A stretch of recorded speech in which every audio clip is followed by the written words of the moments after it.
Welcome to Taking It to the Streets. I'm your host, Andy Goldman from sunny St. Pete, Florida. This is the show where we take it to the streets, knowing if we don't, the streets will take it to us.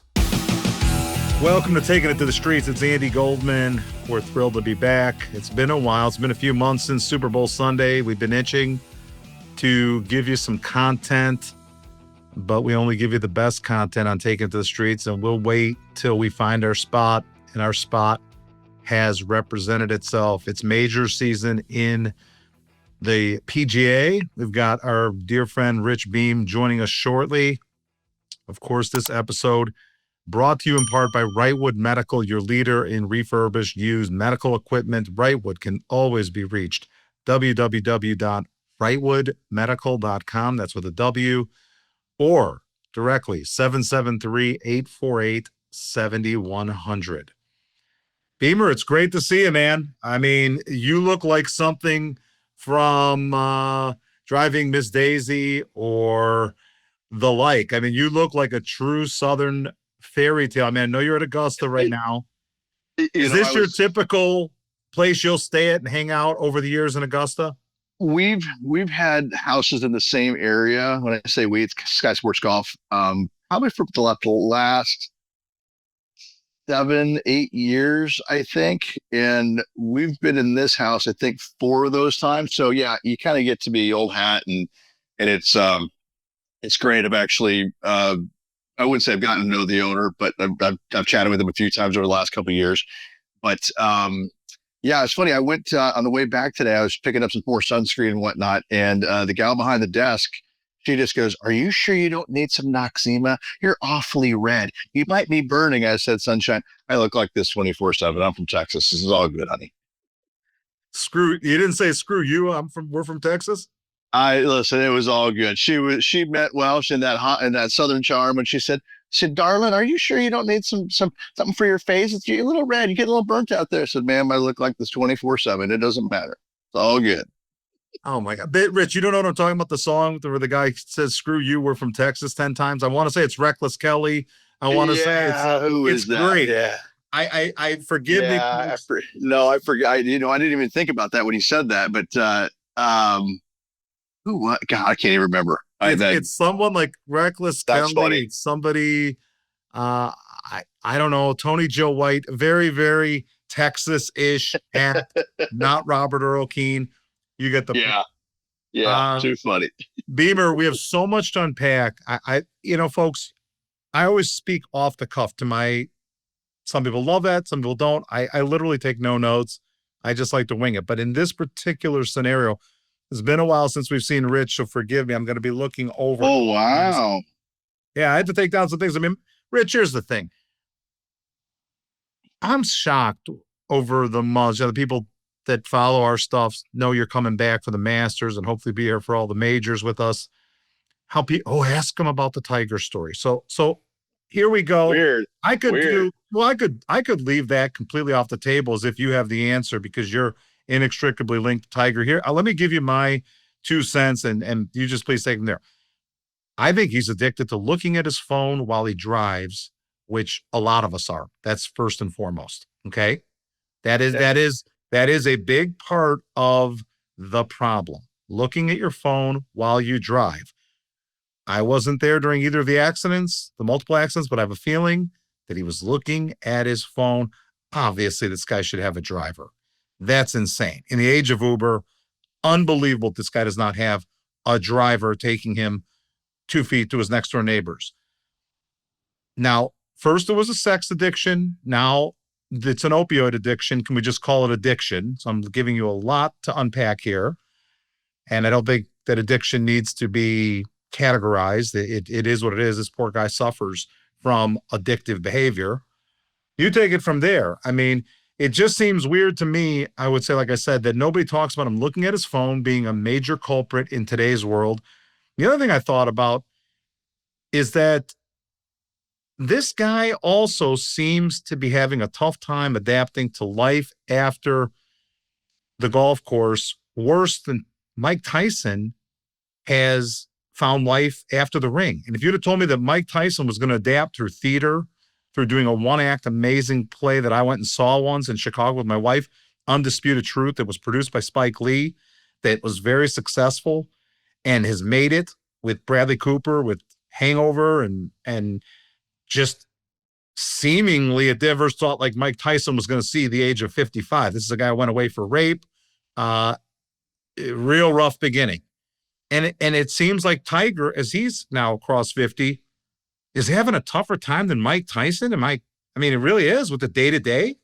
Well, it's funny. You could almost classify that if you really want to as an addiction, right? Because you get to a point where you're so famous that and here's the thing: Tiger's always going to be uber famous. So I don't know if that's ever going to leave him, but to not be able to lift the trophy on Sundays anymore, um, that's gonna sting. I mean, listen, he has one of the most remarkable careers of all time.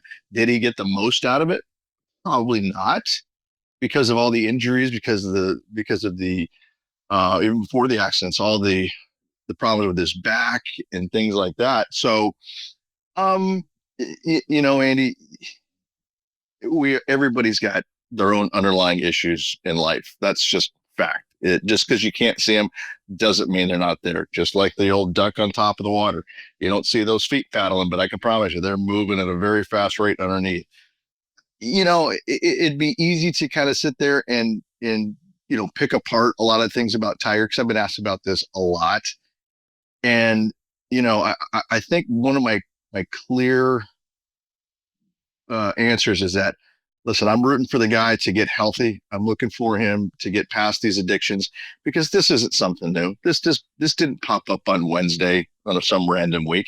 This has been because of the surgeries, because of everything that he's gone through in his life. If you've watched him from even after his first accident in 2009, ever since then, I mean, you've noticed his body, his walking, his gait, everything has substantially changed. And it just has to do with being in pain. And so he's been probably masking the pain for many, many, many moons. But you just kind of hope that he realizes that, okay, enough's enough. I've got to get past this all. Not for him, but for his kids. I mean, if you look at how much he loves and dotes on his kids, especially, and not picking one or the other, but if you look at Charlie, a young man's going to college, just starting off his golfing career, Florida State and things like that. I know that Tiger wants to be part of that. I know he wants to be part of his daughter Sam's life forever and ever, but he's got to do better. He's got to take care of himself. And for whatever reason, him wanting to be in charge and being personal or private or whatnot with the cars, I'm with you 100%. I mean, I don't understand why anyone would that is something that would want to get behind the wheel when you know you're going to be not 100%. So I just, again, I hope he finds a reason to get better every day. You know, Yeah. but to become that good, you have to be selfish in what you do, and we're all selfish. All professional golfers, all professional athletes, in some form of fashion, been very, very selfish all their lives. And he's got to relinquish that a little bit and invite more people into his daily life in order to probably get past all of this. Because he's going to have to put his faith and trust in somebody to kind of be his mentor once he gets out of rehab. Somebody's got to check in up. Somebody's got to keep him honest, and he's got to allow somebody to keep him honest. And it's just going to be a matter of time. And hopefully he gets it right this time, because this isn't the first time that he's had issues. He got busted, 2017, I guess it was, something like that. So it's not the first, but hopefully the last. Does it eat at him that badly, not having the majors to himself and feeling that maybe it was there for the taking, and that's caused the addiction? Is that a fair? No, I don't think that causes the addiction. So I don't think that causes the addiction. I think that whatever the issues with the direct things with the opioids, that's just because of pain. That's just being in pain in general.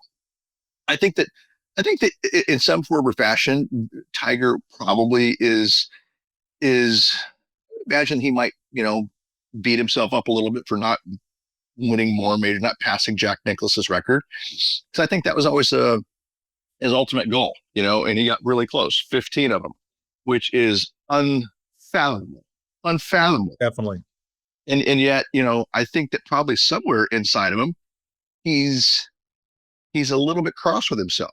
I would think so, because I don't think that any athlete is ever satisfied with what they have. I mean, even Tom Brady probably wakes up and says, you know what? I got one more year of me. I think I can do this, And I'm joking when I say that, but I'm like, listen, every athlete, they're all built the same. Every single one. I wish I could tell my, former self, what to do a little bit better. Hey, we could have been more competitive at doing this and blah, blah, blah. But listen, you just have to accept and move on. I promise you though that there's a piece of Tiger there that is he's upset that he didn't finish what he set out to do, which was break Jack Nicklaus's record. Understood. Understood. All right. We haven't seen you all season. From my perspective, every single golf season is amazing. It's like reading a new book. It's a new story. And that's what people that truly understand the PGA Tour can understand. It is unbelievable how different storylines become prevalent that weren't there last year. Let's just cut the chase. To me, this year's story, I know the Tiger will grab the headlines, but for the real golfers, the Gary Woodland story was unbelievable and is far and away the number one golf story of the year on so many different levels. I mean, folks, if you saw the full swing episode that was devoted to his medical journey that he had to take in Kansas, going to the hospital in Kansas City for brain surgery that evolved into PTSD, and the idea that this guy could be back on the course winning a big tournament.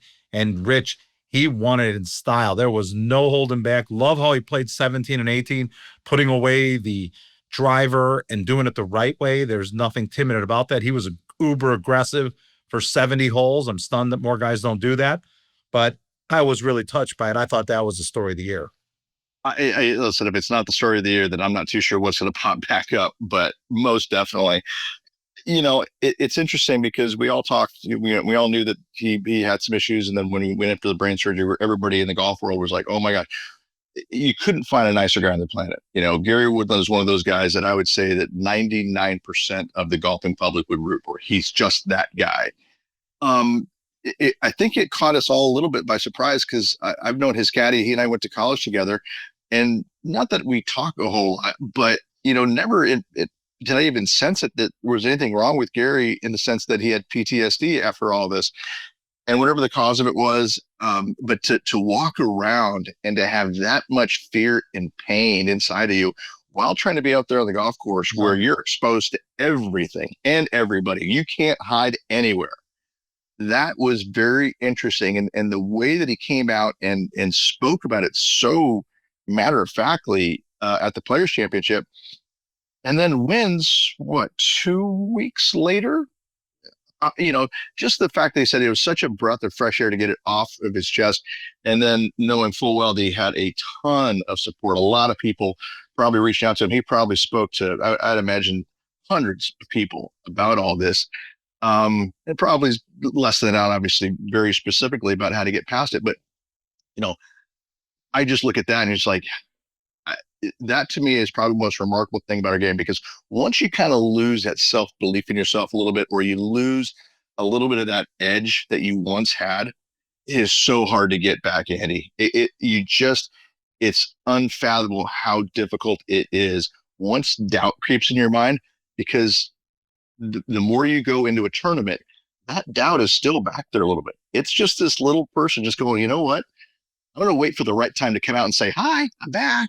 And so to kind of put that away and to go out and play 72 holes as strongly as he did, that was so fun. I couldn't be prouder as a golfer than to watch something like that, just because that's going to be an amazing story. I haven't seen him yet. I contacted his caddy, congratulate him, but to be able to put all that kind of to the side and to perform as well as he did, man, that was so fun. So cool.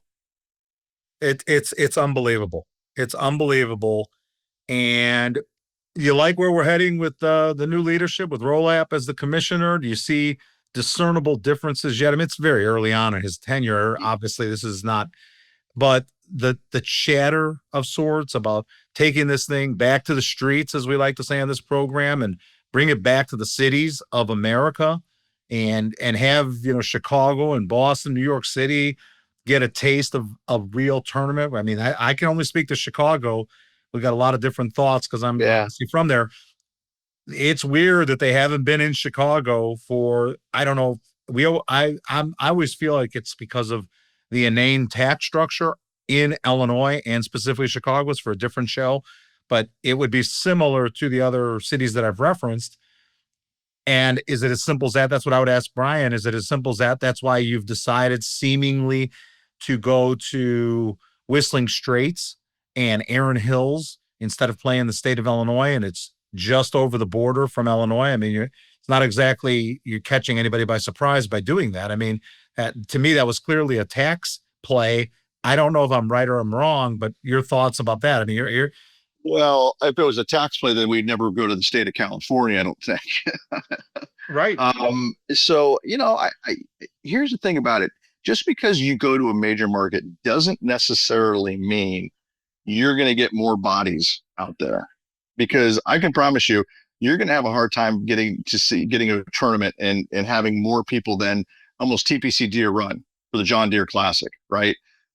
Which out in the middle of nowhere, Moline, Illinois. Silvis. Yeah, Silvis, exactly right. So, you can't just say, listen, just because we're going to Chicago, and listen, Chicago's would be great. They've always had some of the unbelievable crowds out there. But just because you go to a big market doesn't guarantee that many more people are going to show up. In fact, you can't have more than X amount anyways. But I've been to places in New York where you don't have, it packed to the gills. I've been to when they had it up in Boston, it was well attended. Was it, bubbling at the seams? No. So, I think that the tour's got to be a little bit careful in that. You can't discard the Hilton heads of the tour, because the Hilton heads, they draw more people again than you're ever going to see in New York. I'm sorry, but that's just not going to happen. That's you're going to get more. You're going to get more at the RBC Heritage than you are. For sure. You're Absolutely. Not get so that you've got to be, yeah, you've got to be. The only thing that it does do is it probably offers more opportunity for bigger companies or more companies to come in and to be a sponsor of it, which certainly helps the bottom line and the payouts and things like that. That's from a monetary standpoint, financial standpoint, that's what the bigger markets are going to do. You're not going to draw more fans. You're not going to draw a bigger audience necessarily. You are going to draw more people with money in those markets, just so you can sell the chalets, so on and so forth. The one place I'll take exception to with regard to the tax angle with California versus Illinois is the tour truly needs California because of the months of the year they're playing. They need the warm weather. Sure. They don't need Illinois. Yeah, but but here's the thing too, though, is that there's a lot of the tax burden that goes to the players on the tour. Like every single player who goes out and makes money, everybody there is paying taxes, California taxes. So California is loving all of this.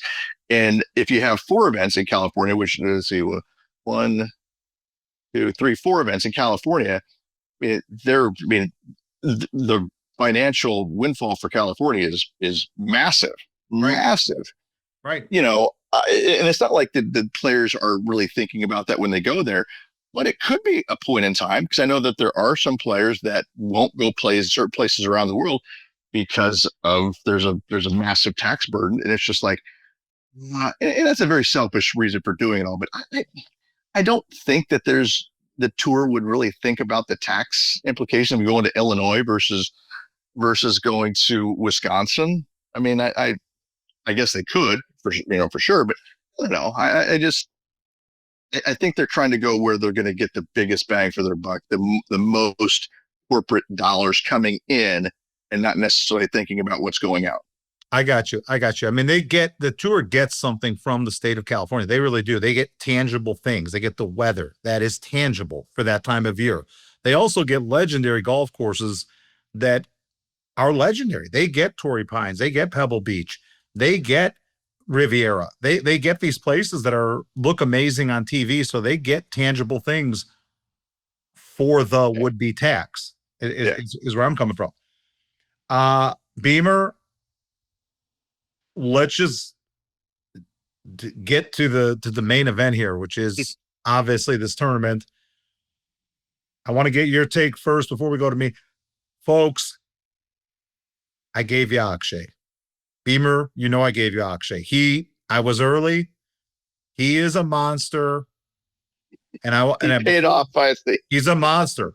But I'm going to tell you something. I am really, really have a bone to pick with him as his biggest fan. He won't be close to one of my picks this year for this tournament. I don't get his people himself going to the Hero Indian Open 2 weeks ago. I don't understand that one bit, one iota. I understand the cultural significance that he was supposed to go there in 20 when he really was a nobody. He's not a nobody anymore. So they rescheduled for this year. It's 2 weeks from the Masters. He goes and shoots +5, gets, dismissed after the first 2 rounds, of course. He, Alex Fitzpatrick, and this kid named Casey Jarvis, watch him go out and win it, are all coming from the Hero, but I don't understand Batia doing that. It's never a good thing to go to India and come back 10 days later and try to win a green jacket. It's never going to. I don't have. That's interesting. I never thought about the going back and forth of it. I mean, the times. How does he do that? How does he do that? He's still a young man. He's still a young man. It's not like he's 55 and whatever. How old you are? I mean, it doesn't. It's not going to tax his body nearly as much. He'll bounce back 2 days later. Will it be coming back? It's going to throw him off for a day or two. Of course it will. Go over there and enjoy it. Well, enjoy the spoils while you can, because he may not get the invite in 2 years if he doesn't continue to play well, which I assume he is.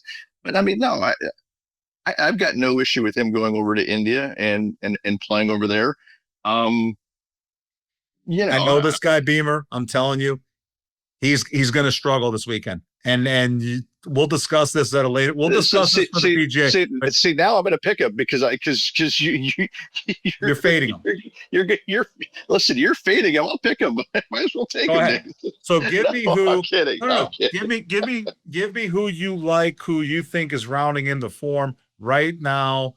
I think this is going to be won by another European. I think Ludwig Oberg is playing phenomenal. He's got some hurdles to get past, a bad swing here and there, but this guy's attitude is all planet. It's all planet. I mean, as long as he's giving us what we see, this guy's all planet. And I think you need to have that around Augusta, where he doesn't seem to be in awe of anything or anybody. He understands the significance and importance of it, but I just think that this guy, he loves to play golf. He loves what he does. Young man. I think Ludwig Oberg he's uber talented. I mean, that's not even a question. This guy is unreal. He just needs a little bit more time to, stumble a few times, but to put it together. He will win again. He's going to win multiple majors as far as I'm concerned. I think the first one's going to be here. I also like Jon Rahm this week. He's won here before, and it's funny because I think that going to 4 days on live has prepped him more than anybody knows. Because when you go through a 72-hole tournament, Andy, you're gonna stumble. You're gonna stumble for 9 holes. You're gonna have some time, and you got to figure it out. And playing 72 holes versus 54, where it's more of a sprint, you feel like you got to go out there the very first round and be right in the mix of it, because it's hard to make up that much ground in 36 holes. I think the 72 holes with live is going to make a world of difference for Jon Rahm this year, especially when it comes to the majors. And then lastly, I mean, I've got a host of guys, and I'm just looking at Justin Rose. He loves this place. I think that the golf course loves him. There's a grittiness, a toughness about him. I think that not getting it done last year doesn't sit well. He's already won this year, won big in San Diego. I think that he is, I think he's due. If he doesn't win, I guarantee he's top 5 somewhere. I guarantee he's top 5. This guy, he he he wraps his arms around Augusta National and embraces it, and hopefully it embraces him back this year because he would be a pretty special winner. Before I begin, Beamer, where do you put the Masters in the pantheon of the other majors? Okay, it's really regarded. I'm going to give you my take is that it's really a paper tiger that it's not. It's they have marketed it because they are so ensconced. They being the members at Augusta National with corporate America. They have absolutely made the world believe that golf began at Augusta, golf's future is at Augusta, and that everything that happens at Augusta is wanderlust. It is Field of Dreams. It is Shoeless Joe. That's not the truth. Take a deep breath, everybody. That's not the truth. That's Santa Claus stuff. Okay? That's Santa Claus. For the record, for those that care, the Open, if we're going to do that bit, is the place where golf began and where Shoeless Joe might be playing with his father catching the outfield from the 1800s. That tournament's from 1860. The U.S. Open is from 1895. The PGA is from 1916. The Masters is from 1934. Okay, let's all take a deep breath. There is a part of what I'm saying that's true, that this is a corporate event in every single way. Correct? And really, if you want to be straight about it is a corporate event, and the hardest part about the Masters is getting in. That's Yep. the hardest part. I listen. I hate to even cut you off, but I want you to keep going. What you're saying is so spot on. It's incredulous. I'm. This is exactly what it is. You're correct. Thank you. I appreciate it, buddy, because like I said, it's always kind of bothered me, to be frank, because I love the other ones more. And I've always kind of looked at myself And listen, I've got and like I listen. had a golf birth defect because I watch golf every single weekend, as you know, and I'm sitting here watching it, and I've never been to the Masters. All my friends, you want to go to the Masters? You want to go to the Masters? Everyone who knows to watch this. I'm a massive horse racing fan. I've only been to one Derby. Okay, that's it. I enjoy it more watching it at home without the interference, without the frat element. But here's the thing. I've always felt weird not loving the Masters because the media really makes you feel like it's the Holy Grail and it's the place where it all started. Well, they have done. They've I think where the Masters is unique is they've also brought a lot of how we view golf now into the forefront. They were the first to do up, under, and over par. They were the first really to kind of televise certain places on the golf course. They've been the forefront for a lot of things and how we consume golf.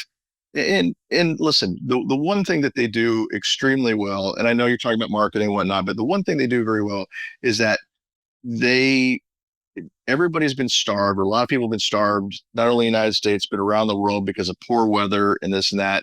Springtime is when people are just starting to come out of hibernation, and they have made golf so exciting and so desired because of how well they promote their product, how well they present their product, Augusta National, and the merchandise and the traditions and everything around it. Everybody gets excited. Not that we're not excited. I mean, I was excited to go to the Sony Open in Hawaii, first event of the year this year. This, though, it always feels like a different week because this is where people really shake off the cobwebs. I mean, there's more business done under the oak tree in the next 3 days, over the first 3 days, Monday, Tuesday, Wednesday, than the rest of the days in the calendar year in the golf world. By far, that's where everybody gets together. No cell phones, no nothing. They have to sit and actually chat like adults. No emails. No, they have to handshake, look somebody in the eye, and do business deals. So I think there's a lot of really cool things at Augusta National. I know there's a lot of cool things that Augusta National does. But what it does is it kind of gets everybody excited about the golf season, which again, people are just now thawing out from really crap weather, up in the northern states. And what they do, Augusta, is they get everybody excited about this game. I got you. I got you. This episode of Taking It to the Streets is brought to you by Wrightwood Medical, the leader in used and refurbished medical equipment. Wrightwood specializes in ultrasound equipment, but can also be your vendor of choice when sourcing lower cost alternatives for your operating room suites, scanning the entire medical spectrum. From single physician offices to larger hospitals, Wrightwood is the lower cost solution for your everyday medical equipment needs, and all of Wrightwood's equipment comes with warranty. You can reach Wrightwood directly at www.wrightwoodmedical.com. That is with a W, WRIGHTWOOD medical, or 773-848-7100. Again, 773-848-7100. If it's used medical equipment, it's Wrightwood Medical. I was doing a little research about the season that Scotty Scheffler's having. In the spirit of a false narrative. We are living in such a weird time where you honestly forget, you don't have to take your information from our podcast. Go on any podcast, do your own research. It's amazing. There's this narrative that Scheffler's actually not having a good season right now. Okay? Right, exactly. Your reactions, folks, he's ahead of pace from last year, okay? This time last year, he had 0 wins. This time last year, he had 0 wins. Look it up. This time this year, he has a meager 1 win. It was at the American Express. That's in the calendar year 2026. When Scotty went berserko was post-Masters last year, starting with the Byron Nelson. Then it went into the Memorial, and then it went into the PGA, and he had a massive year. He's a very weird guy for me to analyze. My gut, he's a little bit overrated. Okay, that's just the straight take you're going to get on this show. A little bit overrated. He got hot. Had a real hot roll at the craps table, and having a kid 9 days ago and pledging to bring him to the course for this Masters is not going to help his game one iota. So don't look for a green jacket from Scotty Scheffler. A little bit overrated because, like I said, he got hot last year, and he's not as hot right now as he was a year ago. We have the whole season pretty much to play yet, but I'm just giving you, I don't know where you fall, Rich, on little bit overrated. That's just my take on him. I don't think he's one of the greats of all time yet. I don't know where you fall on that. Listen, the overrated part, no, I don't agree with that at all. I think that, listen, he's human. I think that his wife's pregnancy, and I'd like to see what his record was before his first child was born, what that record looked like, the weeks going up before he was born. And so again, he's human. He probably was distracted a little bit more. Now that the baby's here, Remy, I think he'll probably be a little bit more, okay, it's time to get back to work, back to business and this and that. He's always talking about his relationship with Meredith being that's the most important thing, being a husband and a father, and then somewhere down the line being a golfer. He said that famously before the Open Championship last year, which kind of threw everybody for a massive curveball. But if that's true, Rich, if that's true, why is he bringing a 9-day-old to a golf course and a wife that's still? If that was a true sentence, if that was a true sentence, and we were going to take him at his word, then why is he bringing a postpartum wife and a 9-day-old to the golf course? If golf is the most important thing in your life, well, that's a decision. I'm going to leave that one completely alone. That's a family decision. Listen, I took my 2-week-old baby, Michael, when he was born, took him on an airplane. We, to a golf tournament. Just because I needed to be around him. It's just selfish. I needed to be around him. But Scotty he's going to figure out how to get everything back. Is he going to win it on Thursday? No, obviously not. If he's not in the mix someplace, I'd be surprised. I didn't pick him because he's an easy pick. I mean, for anybody to leave him off their fantasy team, you're silly. He's a special talent. This guy is incredibly good. He's a little bit off right now, and again, I would say a lot of it just has to do with little mental distraction before his son was born. I think if he doesn't win between now and the PGA Championship, then I think okay, well, let's take a look and see what's really going on. But I can't dismiss him as overrated by any stretch. He's already got 20 wins on the PGA Tour. including 3 majors, has a chance to complete the career Grand Slam in June at Shinnecock, which could be a very, very good golf course for him. So, I mean, just because he's struggling Yeah. right now is a very, it's a human thing. It's a human element. I mean, it's just doesn't, I would never in a million years think that Scotty Scheffler's anything other than just a human being, and the golf isn't going his way right now. Weird. It doesn't go for it's very, very few guys that have played this game were ever exceptionally talented, because we're always thinking about the number one guy, and we mentioned his name earlier, Tiger Woods. I mean, it's just, we can't get away from comparing anybody to Tiger Woods. That's just the I don't even know what's more rare than gold. And Rich, it's for a different show, but that you allude to it with what you talk about right there, with we can't get past the Tiger Woods albatross of sorts. That's my reasoning of why I think I told you this. They let Brooks in as kind of the spigot now of letting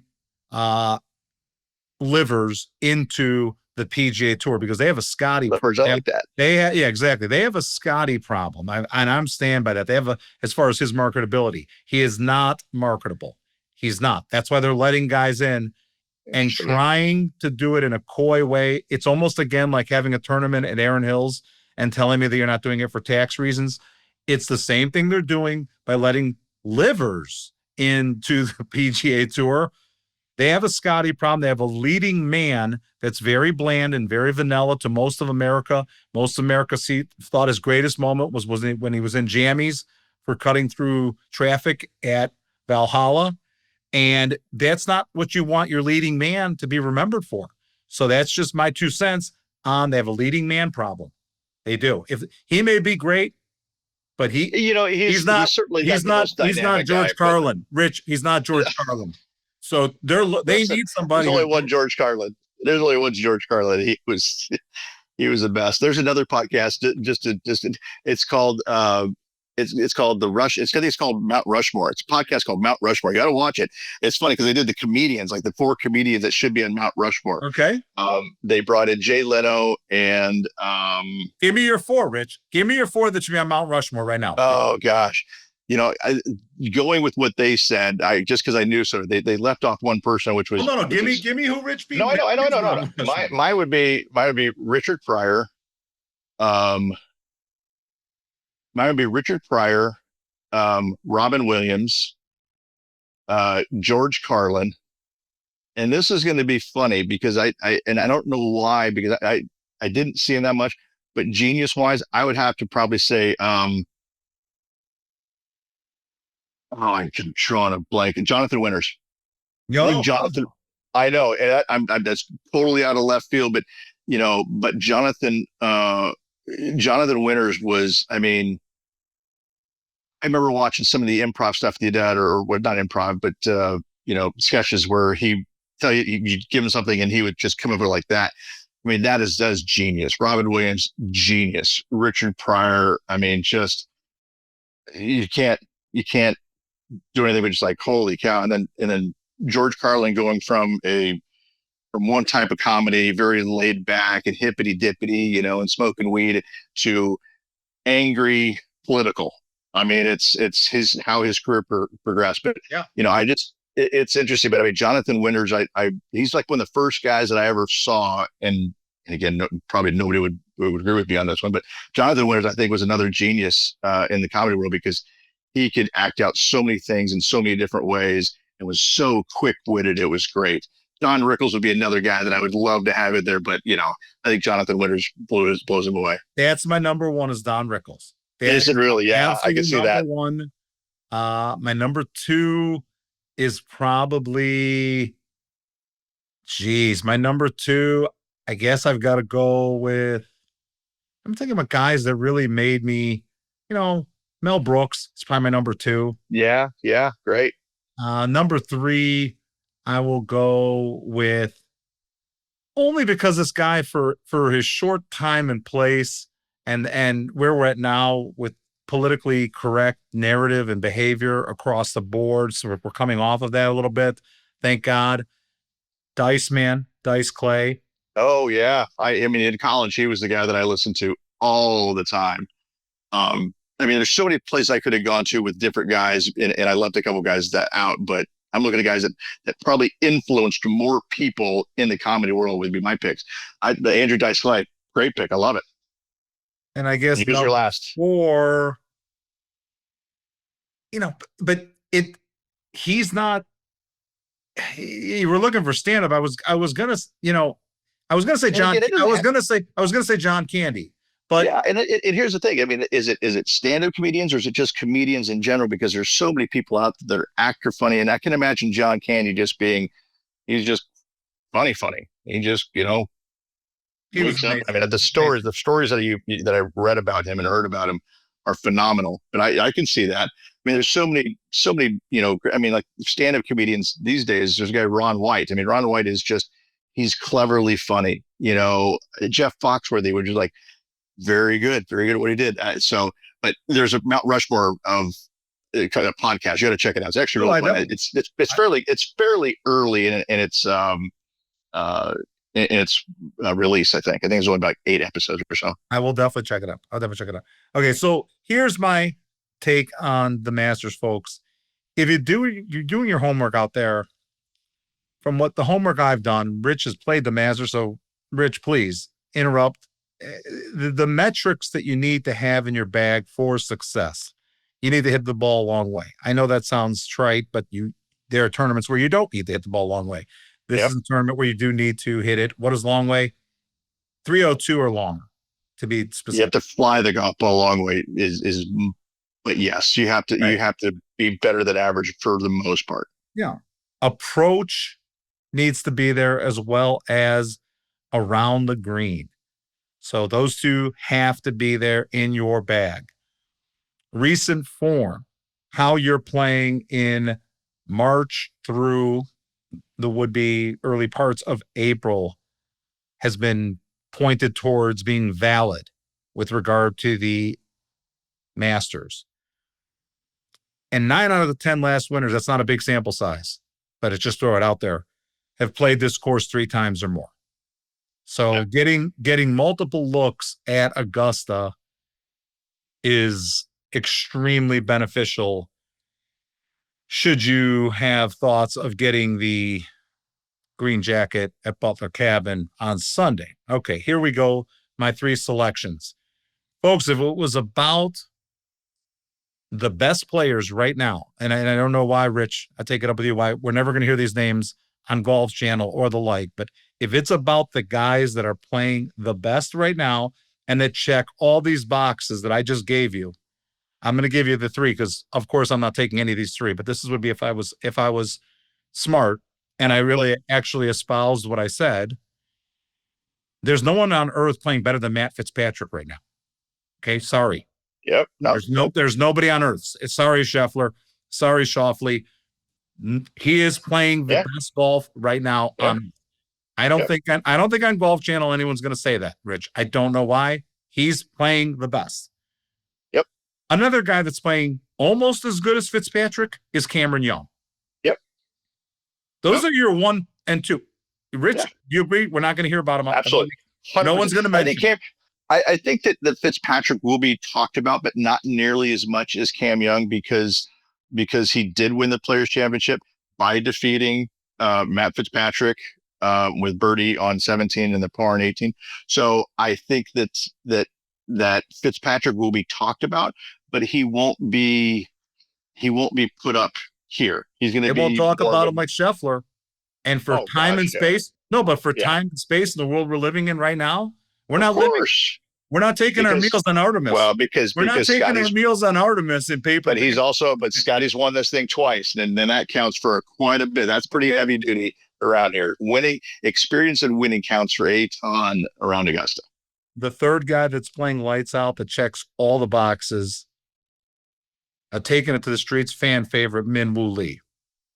Okay, he checks all the boxes, especially how long he hits the ball. He hits the ball 315. You didn't go with the liver. I thought you might go with the liver. No, I'm talking, these are by the numbers. Those are the guys playing the best golf right now in recent form. All have. Bryson DeChambeau has won twice on Live. Rich, you're the guy who had the effect on me that I don't even dignify live. I don't talk about live. You're the one who started it. I just Listen, I didn't like live when it was 54 holes. If you look at, again, Brooks and Bryson won, but if you look at last year, John Rahm was pretty much a non-factor in all four majors, which is mind-numbing. But this year he's having a little bit better record. It's almost the same record, but he's won and he's got more rounds under his belt. That's why I chose Rahm on my teams. Yeah. Okay. I got 3 people ready to roll. 2 that I know I can't trust, so they're going to be Bachelors 2 and 3.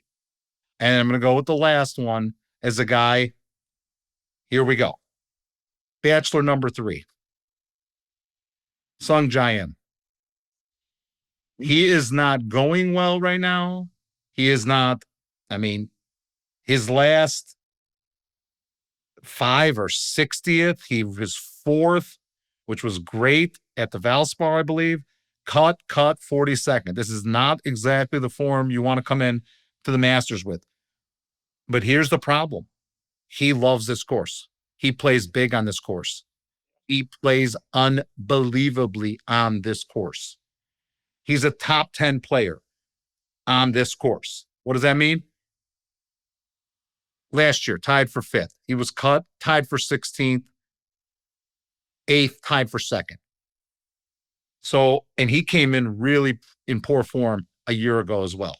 So he came in 60, 61st, tied for 19th and 2 cuts. So that's Bachelor number 3. Would I be shocked if he gets the green jacket? It feels like he's been on tour forever, folks. I know that for you golf nerds out there. He's actually 28 years old. He was a rookie of the year in 19. He plays every week. It just feels like everybody has Sung Jae fatigue because he plays all the time, and it's brutal to see him lose leads because you've seen it 100 times. He's actually only 28. Bachelor number 3. Bachelor number 2, it kills me to say this. I'm going to actually probably have to edit this out of the Taken to the Streets archives. No, can't do that. This is so embarrassing. And this is just brutal. Corey Connors. No, I listen. That's a great pick. That's a really, really good pick. Okay. So we got 2 lunatics taking it to the streets to you folks. No, I like that. No, that's actually a really good pick. I mentioned that he to somebody fits the course. He's played so well at Augusta. He's been sneaky. He draws it. Yes. Okay. He's been sneaky good of late, folks. He's in form. He's tied for 14th, tied for 13th, tied for 33rd, tied for 37th. There is nothing wrong. Made the cut 4 straight tournaments in a row, and he plays very, very well at Augusta. Tied for 8th, tied for 38th, cut an outright 6th, tied for 10th. This guy plays well at Augusta. He's number 2. Now, number 3, who I have as my winner, you're going to have to walk with me, folks, on this journey. You did a year ago with Akshay. I was early.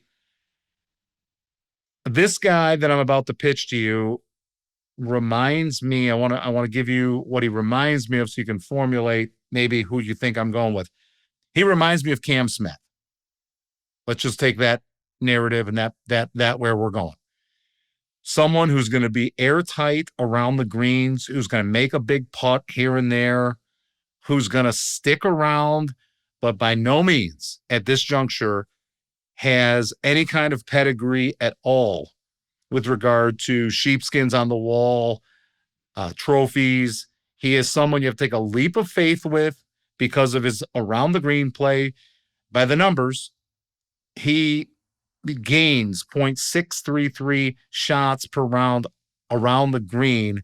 That puts him in the league with Justin Thomas, Jason Day, Nick Taylor, Hideki Matsuyama. There's only guys better than him around the green. He's no stranger to hanging around major tournaments. He's just solid. Rich, any idea where I'm going? The problem is, have to look at a list. Yeah, I'd have to look at a list. This is his first time at Augusta, but he is 28 years old, and I think he's more than mature enough to win this tournament.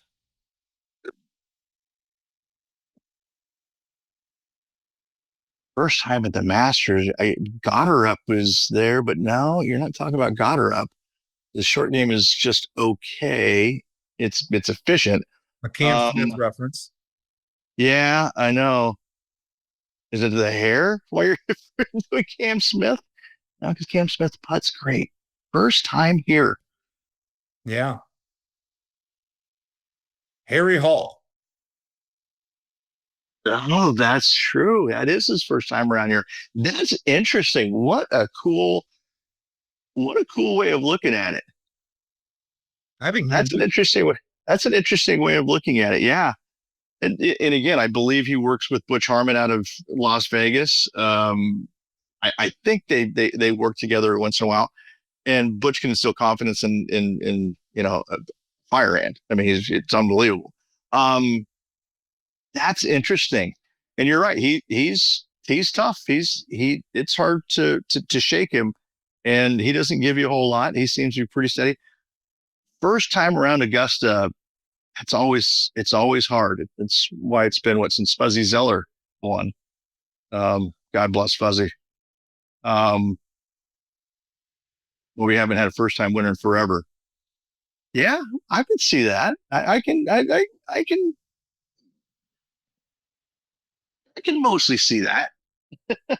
No, I mean, it's definitely caused you to ponder about this guy. Yeah, I'm trying to, because I just don't know the rest of his game as well. I know that he's on and around the greens, he's great. He had again, he's a tough cookie. He doesn't give a whole lot to you. He's very stoic and gritty, but I don't know the rest of his game as well.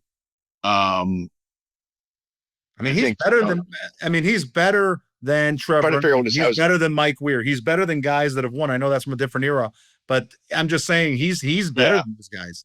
And he's also, this is a guy, Rich, that was 17th at the Tour Championship. Sure. Yeah, I know he played well down there. Yeah. He was 13th at the BMW. He was 19th. He was 19th at the PGA. I don't see why he can't win this. No, as a first timer, he'd be a pretty good call. He'd be a pretty good shout as a first timer for sure, without doubt. Yeah. Deemer, we look forward to seeing you at the PGA, your winning tournament. We'll be there. And I'll be there. We look forward to seeing you at the PGA, bro. You got it, my friend.